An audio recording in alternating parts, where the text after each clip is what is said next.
Phone tapping కేసులో ప్రధాన నిందితుడు ఎస్ఐబి మాజీ డీఎస్పీ ప్రణీత్ రావును నిన్న అర్ధరాత్రి పోలీసులు అరెస్ట్ చేశారు. రాజన్న సిరిసిల్ల జిల్లాలోని ఆయన నివాసంలో అదుపులోకి తీసుకున్నారు. రాత్రికి రాత్రి హైదరాబాద్ కు తరలించారు. పంజాగుట్ట పోలీస్ స్టేషన్లో స్టేట్మెంట్ రికార్డు చేసినట్లు తెలుస్తోంది. విపక్ష నేతల ఫోన్ ట్యాపింగ్ కు ఆదేశాలు ఇచ్చిందెవరు? ఎస్ఐబిలో ఎవరి ప్రోద్బలం ఉంది? ఎవరి మెప్పు కోసం ఫోన్లను ట్యాప్ చేశారు? ఆ సమాచారాన్ని ఎవరికి అందజేశారు? ధ్వంసం చేసిన కంప్యూటర్లు, హార్డ్ డిస్క్లలో ఏముంది అనే కోణాల్లో విచారించినట్లు సమాచారం. ఇవాళ నాంపల్లి కోర్టులో ప్రొడ్యూస్ చేయనున్నారు. ఈ కేసులో పంజాగుట్ట పిఎస్లో ఆదివారం ఎఫ్ఐఆర్ నమోదైంది. ఎస్ఐబి లాగర్ రూమ్ లో హార్డ్ డిస్క్లు ధ్వంసం చేసిన తర్వాత నుంచి ప్రవీణ్ రావు పక్కా ప్లాన్ తో వ్యవహరించినట్లు తెలిసింది. ప్రణీత్ రావు సస్పెన్షన్ కు ముందు రాజన్న సిరిసిల్ల జిల్లా డీసీఆర్బీలో డీఎస్పీగా పనిచేశారు. సస్పెన్షన్ ఉత్తర్వుల్లోనే డీజీపీ రవిగుప్తా అతన్ని సిరిసిల్ల జిల్లా హెడ్ క్వార్టర్స్ దాటి వెళ్లకూడదని ఆదేశించారు. సిరిసిల్లలోని శ్రీనగర్ కాలనీలో అతను అద్దెకు ఉంటున్న ఇంట్లో అరెస్టు చేసినట్లు పంజాగుట్ట పోలీసులు మంగళవారం రాత్రి ప్రకటించారు. మరిన్ని వివరాలు రత్నకుమార్ అందిస్తారు. రత్నకుమార్, ప్రణీత్ రావు అరెస్టుపై అప్డేట్స్ ఏంటి? జరిగిన ఫోన్ల అక్రమ ట్యాపింగ్ కేసులో పోలీసులు దర్యాప్తును వేగవంతం చేశారు. ఈ కేసులో కీలకంగా వ్యవహరించిన మాజీ డీఎస్పీ ప్రణీత్ రావును నిన్న అర్ధరాత్రి పోలీసులు అరెస్టు చేసి సిరిసిల్లలో అరెస్ట్ చేసి హైదరాబాద్కు తరలించారు. ప్రస్తుతం అతన్ని ఒక రహస్య ప్రదేశంలో విచారిస్తున్నారు.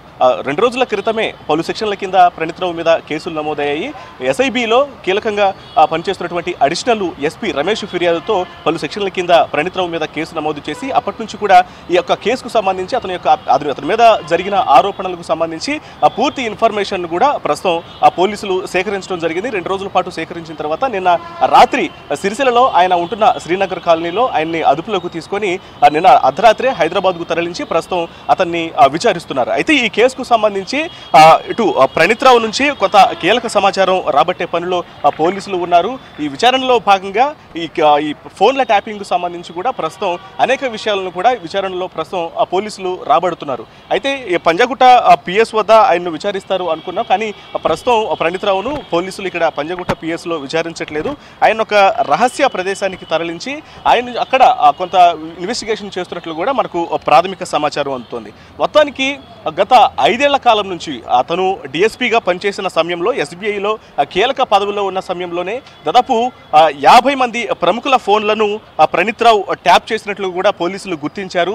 5 ఏళ్ల కాలంలో 10 లక్షల కాల్ కన్వర్జేషన్స్ను ఆయన ట్యాప్ చేసి ఆ డేటాను మొత్తాన్ని కూడా డిసెంబర్ 4వ తారీఖు ఎప్పుడైతే ఎన్నికల ఫలితాలు వచ్చిన రాత్రి మొత్తం డిసెంబర్ 4వ తారీఖున ఎస్ఐబి ప్రధాన కార్యాలయంలో ఉన్న సీసీ కెమెరాలు మొత్తాన్ని ఆఫ్ చేసి అక్కడ మొత్తం టోటల్ డేటాబేస్ దాదాపు 1200 పేజీల కాల్ డేటాను ధ్వంసం చేయడం, హార్డ్ డిస్క్లో తనకు కావాల్సినటువంటి ఇన్ఫర్మేషన్ మొత్తాన్ని కూడా తీసుకొని మిగతా హార్డ్ డిస్క్లు సిస్టమ్స్ మొత్తాన్ని ధ్వంసం చేసి దీనికి సంబంధించి కేసుకు యొక్క ఫోన్ ట్యాపింగ్ ఆనవాళ్లను మాయం చేశాడు అనేటువంటి ఆరోపణలు ఆయన మీద. దీని మీద ఇన్వెస్టిగేషన్ చేసిన అధికారులు ప్రస్తుతం ఆయన్ను ఈ కేసులో బాధ్యుడిగా చేర్చి ప్రస్తుతం అతన్ని అరెస్ట్ చేసి విచారిస్తున్నారు. ఇక ఇవాళ సాయంత్రం వరకు ప్రణీత్ రావును విచారించిన తర్వాత నాంపల్లి కోర్టులో సబ్మిట్ చేసి ఆయన్ను రిమాండ్కు తరలించే అవకాశాలు కనిపిస్తున్నాయి. మొత్తం గత 5 ఏళ్ల కాలంలోనే అనేక మంది రాజకీయ నాయకులు కావచ్చు, లేకపోతే బిజినెస్ మెన్లు కావచ్చు, గత ఎన్నికల్లో ఎవరైతే ఆ ఫండ్స్ విషయంలో కీలకంగా వ్యవహరించి ఆ డబ్బులు ఇన్వెస్ట్మెంట్ చేశారో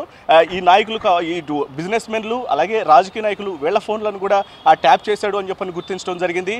ప్రస్తుతం ఆయన ఫోన్లను ఇటు అధికారులు పోలీసులు సీజ్ చేయడం జరిగింది. ఫోన్లను సీజ్ చేసి ఎఫ్ఎస్ఎల్కు పంపించారు. ఎఫ్ఎస్ఎల్కు పంపించడంతో పాటు ఆయన వాడినటువంటి సిమ్ కార్డులను కూడా తీసి ఎఫ్ఎస్ఎల్కు పంపించి మొత్తం ఆ లోపల కాల్ కన్వర్జేషన్స్కు సంబంధించినటువంటి ఆ డేటాను మొత్తాన్ని కూడా రీట్రైవ్ చేస్తున్నారు. అసలు ఎవరెవరితో కాల్ కన్వర్జేషన్స్ చేశాడు, ఎవరెవరి ఫోన్లను ఇప్పటి వరకు ట్యాప్ చేశాడు, ఇటు ప్రణీత్ రావు తను టీంని ఫామ్ చేసుకొని అసలు ఎంతమంది సిబ్బంది ఇప్పటి వరకు దాదాపు 30 మంది సిబ్బంది ఆయన ఒకే కులానికి సంబంధించినటువంటి సిబ్బందిని ఏర్పాటు చేసుకొని ఎవరి ఆదేశాలతో ఈ ఫోన్ ట్యాపింగ్ వ్యవహారానికి పాల్పడ్డాడు అనేది పోలీసులు అతని దగ్గర నుంచి ప్రస్తుతం ఇన్ఫర్మేషన్ రాబడుతున్నారు. సాయంత్రం వరకు కోర్టులో కోర్టులో హాజరుపరిచి ఆ తర్వాత రిమాండ్కు తరలించే అవకాశాలు కనిపిస్తున్నాయి. Right, thank you Ratna.